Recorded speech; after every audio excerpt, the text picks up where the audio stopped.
안녕하세요. 알쓸피식 이하은입니다. 오늘은 처음 들으시는 분들은 좀 생소할 수 있는 주사라고 하는 피부 질환에 대해서 말씀드리려고 합니다. 진료 볼 때 본인이 주사인지 모르고 정말 만성적으로 이 병원 저 병원 다니면서 접촉 피부염으로 진단받고 얼굴에 홍반이나 모낭염이 계속 만성적으로 생겼다가 없어졌다가 반복되고 장기적으로 스테로이드 연고를 막 얼굴에 발라서 점점 더 악화되는 경우가 많은 것 같아요. 주사가 진행되면 정말로 일상생활이 힘들 정도로 약간 증상이 심해지고 그러면서 우울감도 오고 사회생활도 점점 힘들어지게 되는 경우가 많습니다. 그래서 주사에 대해서 꼭 한번 말씀드리고 싶어서 영상을 준비해 보았습니다. 주사 증상은 만성적으로 얼굴의 중앙 부위에 예를 들면 코나 이마, 볼, 뺨 등에 생기게 되는데 흔하게 홍반이나 홍조 그리고 실핏줄이 늘어난다든지 여드름이나 모낭염 같이 끝이 노랗게 골문, 농포나 구진 등이 흔하게 관찰됩니다. 특징적으로 눈 주위는 굉장히 하얀데 그런 홍반 증상이 가운데 부위에 유독 심하고 가장자리로 갈수록 좀 더 연해지는 양상을 보이게 됩니다. 우리 주사 피부염은 4가지 형태로 분류를 해볼 수 있는데요. 얼굴에 이제 홍반이나 홍조 그리고 실핏줄이 늘어난 타입이 있고 그리고 여드름처럼 이제 끝이 노랗게 골문, 구진이나 농포 등이 생기는 I형이 있고 그리고 딸기코와 같이 피부가 두꺼워지고 피지선이 확장된 I형의 주사가 있고 그리고 눈 주변에 이렇게 생기는 안 주사가 있습니다. 보통 안면 홍조가 주사랑 같은 거냐고 이제 궁금해 하실 수 있는데 안면 홍조가 생기는 원인은 굉장히 다양하기 때문에 꼭 안면 홍조가 주사인 거는 아니지만 이제 그런 안면 홍조가 제가 말씀드린 얼굴 중앙 부위에 좀 만성적으로 있는 경우는 주사의 진단 기준에 속하게 됩니다.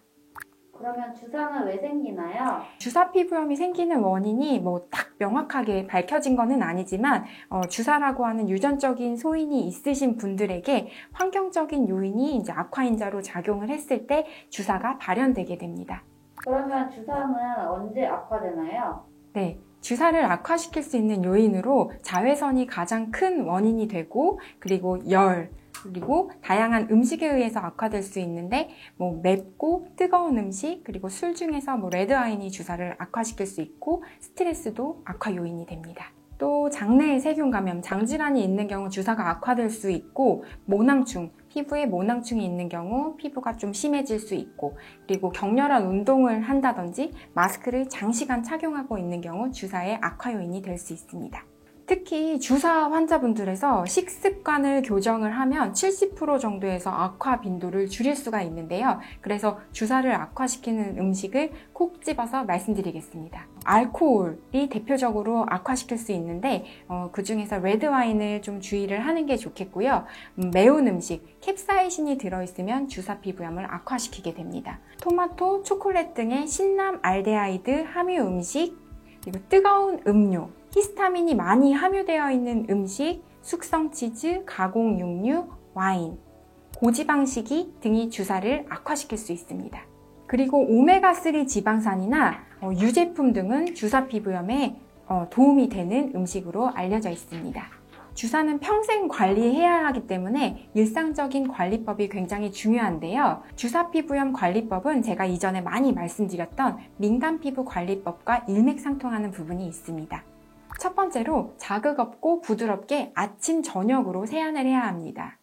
순한 세안제를 이용해서 부드럽게 아침, 저녁으로 피부에 있는 노폐물이나 피지를 잘 닦아내야 주사 악화되는 것을 막을 수 있고요.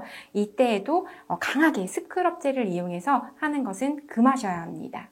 두 번째로 매일 보습제를 발라서 피부 장벽을 튼튼하게 해주어야 합니다. 세 번째로 선크림, 자외선 차단제 굉장히 잘 발라주셔야지 되는데요. 자외선은 주사 피부염의 가장 주된 악화 요인이기 때문에 본인에게 잘 맞는 선크림을 찾아서 꼼꼼하게 잘 발라주어야 하고 외출할 때는 모자라든지 양산으로 꼭 자외선을 잘 차단하셔야 합니다. 네 번째로 화장품을 선택할 때 좀 피부 자극이 될 수 있는 성분들은 피해야지 되는데요. 뭐 알코올이나 캠퍼, 뭐 향이 들어가 있는 화장품은 다 배제를 해야지 되고, 뭐 우리 필링제, 뭐 락틱 액시드나 글라이콜릭 액시드 같은 그런 피부를 좀 자극할 수 있는 성분들은 꼭 피하셔야 합니다. 다섯 번째로 평소에 악화 요인들을 피하려고 노력을 해야지 되는데, 스트레스를 줄이기 위해서 뭐 명상이라든지 뭐 마인드 컨트롤을 하는 것이 굉장히 중요하겠고요. 사우나나 열탕 목욕과 같이 얼굴에 열을 오르게 하는 그런 습관은 끊으셔야 합니다. 그리고 평소에 뜨거운 음료나 뭐 뜨거운 국물 이런 거를 즐기셨다고 하면 그런 거를 좀 줄이시고, 뜨거운 것보다는 아이스 아메리카노나 아이스 차를 드시는 것을 추천드립니다.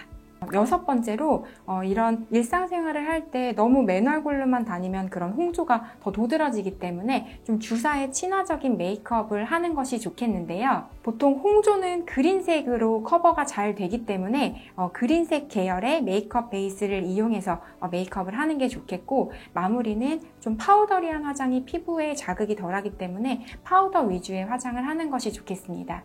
그리고 피부에 메이크업, 뭐 파운데이션이나 그런 걸 이용해서 너무 짙게 메이크업을 하게 되면 그런 거 자체도 피부에 자극이 될 수 있고, 그러한 메이크업을 지우는 과정에서 피부 자극이 될 수 있기 때문에 너무 짙은 화장은 피하는 것이 좋겠습니다. 주사는 장기적으로 조절하면서 관리해야지 되는 피부 질환입니다. 무분별하게 이런 염증을 가라앉힌다고 스테로이드 연고를 남용하고 자가로 이렇게 관리를 하다 보면 오히려 피부가 더 안 좋아질 수 있기 때문에 증상이 조금 심하고 제가 말씀드린 그런 의심 증상들을 가지고 있다고 하면 피부과에 내원하셔서 정확하게 진단받고 증상에 맞는 치료를 병행하시는 것이 좋겠습니다. 다음번 영상에서 또 찾아뵙겠습니다. 감사합니다.